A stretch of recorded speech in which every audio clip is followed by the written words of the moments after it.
गेल्या महिन्यात मदर्स डेच्या आदल्या दिवशी आईचा फोन आला. मला बरं वाटत नाही आहे. आय इन्फेक्शन झालं आहे मला. काही दिसत नाही आहे समोरचं. मग काय, मिळेल ती गाडी पकडली आणि आईबाबांकडे आले. त्या दिवशी मदर्स डे तर होताच, पण आईबाबांची ॲनिव्हर्सरी पण होती.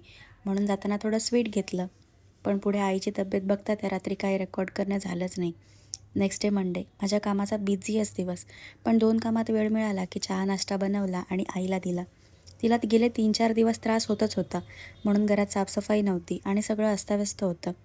जमेल तेवढं केलं भावांनी, पण म्हटलं आपणच साफसफाई करावी. म्हणून जेवून झाडून पुसून घेतलं.